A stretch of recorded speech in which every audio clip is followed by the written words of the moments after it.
नमस्कार, स्वागत है आपका डॉक्टर साहिब में और मैं हूं आपके साथ सौम्या राठी। डॉक्टर साहिब के आज के एपिसोड में हम एक बेहद अहम मुद्दे पर बात करने वाले हैं। कोविड की तीसरी वेव के बारे में बातचीत एक बार फिर से शुरू हो गई है।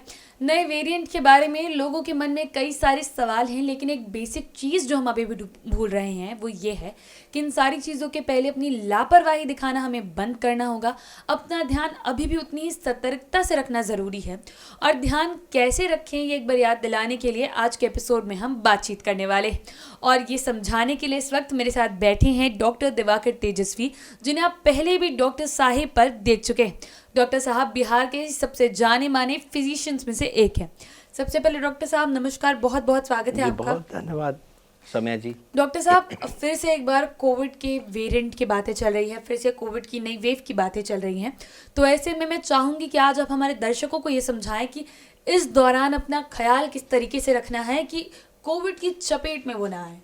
देखिए, बहुत संतोष की बात है कि अभी कोविड हमारे देश में और हमारे प्रदेश में भी बहुत कंट्रोल्ड स्थिति में है और नए केसेस की संख्या एकदम नियंत्रण में है। कम देखी जा रही है, बहुत कम देखी जा रही है। लेकिन अभी जहां विदेशों में जैसे रिपोर्ट्स आ रहे हैं, यूरोपियन कंट्री में फिर से रिसर्जेंस होने शुरू हुई है, ऐसे में हमें भी बहुत सचेत रहना आवश्यक है। हम सब आप देख चुके हैं कि सेकेंड वेव के जो त्रासदी थी, हर एक फैमिली के मेंबर्स किसी न किसी अपनों को खोया है।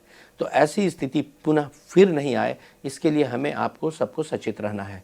ये जो कंट्रोल्ड स्थिति है, इसके पीछे वैक्सीनेशन बहुत बड़ा कारण हो रहा है। और अभी भी जो सीरो सर्वे हुए थे हाल के दिनों में दिल्ली में, उसमें सेकेंड वेव के दौरान जितने लोगों को जो सब क्लिनिकल इन्फेक्शन या क्लिनिकल इन्फेक्शन हुआ, उसके कारण से जो एंटीबॉडी बनी, अभी तक प्रोटेक्शन दे रही है। लेकिन आगे आने वाले दिनों में कितने हद तक ये प्रोटेक्शन देगी और बूस्टर की क्या आवश्यकता पड़ेगी, वो अभी तक कहा नहीं जा सकता है। और इसके साथ ही इतना चालाक वायरस ये है कि अगर ये स्ट्रक्चर चेंज करता है, डेल्टा से फिर कोई वेरिएंट बनाता है, पहले अल्फ़ा था फिर डेल्टा हुआ, अगर हम लोग इसे मौका देते हैं, और मौका कैसे देंगे, यदि हम लोग सावधानी लापरवाही करेंगे, सावधानी नहीं बरतेंगे, तो वायरस को फिर रेप्लिकेट करने का, मल्टीप्लाई करने का मौका लगेगा और ऐसी स्थिति में वायरस अपना नया स्ट्रेन, नया रूप दिखा सकता है जो घातक हो सकता है। तो अभी हम लोगों को सचेत रहना बहुत ज़रूरी है। जब तक कि इसकी पूरी तरह से हम लोग कंट्रोल ना ले आएँ, तो उसके सचेत रहने के लिए मास्क का प्रयोग अभी भी बहुत ज़रूरी है, 2 गज की दूरी ज़रूरी है, हैंड हाइजीन, हाथों को साफ रखना ज़रूरी है, और जो भी एलिजिबल पर्सन है उन्हें वैक्सीनेशन जल्द से जल्द लेना बहुत ज़रूरी है।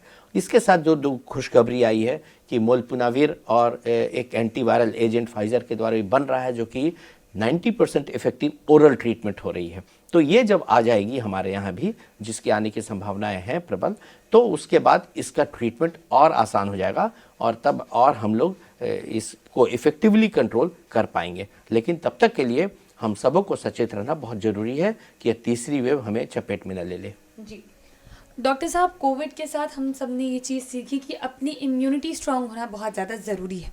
तो ऐसे में मैं चाहूँगी कि आप हमारे दर्शकों को ये भी बताएं कि अपनी इम्यूनिटी किस किस तरीके से वो और ज़्यादा बेहतर बना सकते हैं।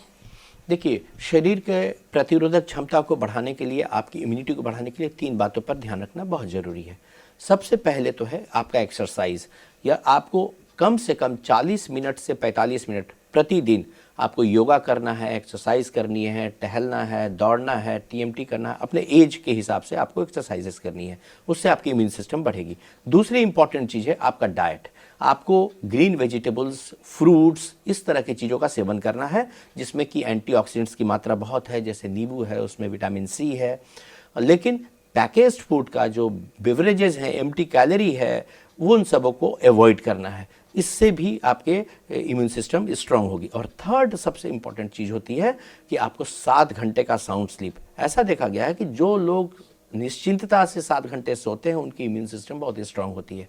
इन 3 चीज़ों को करेंगे, आपकी इम्यून सिस्टम प्रतिरोधक क्षमता बहुत बढ़ जाएगी। जी डॉक्टर साहब, बहुत सारी चीज़ें हमने देखी है कोरोना के दौरान कि लोग नींबू और पानी का सेवन बहुत ज़्यादा करने लगते हैं, गर्म पानी में नींबू डालकर, विटामिन सी की टैबलेट्स बहुत ज़्यादा खाना।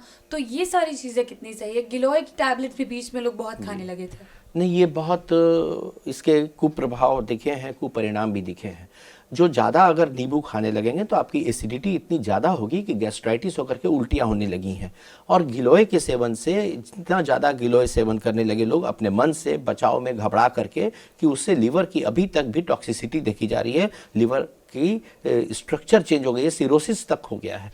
तो इसलिए अपने मन से बहुत ज़्यादा इस तरह की चीज़ों का सेवन करना आपके शरीर के लिए बहुत नुकसानदायक हो सकता है। जी, उम्मीद करती हूँ कि डॉक्टर साहब ने जो कुछ बताया है आपने उन सारी बातों को ठीक तरीके से सुना और समझा होगा। इसी के साथ बहुत जल्द मुलाकात होगी डॉक्टर साहब के अगले एपिसोड में। तब तक के लिए अगर वीडियो को फेसबुक पर देख रहे हैं तो पेज को लाइक करें, यूट्यूब पर देख रहे हैं तो चैनल को सब्सक्राइब करें।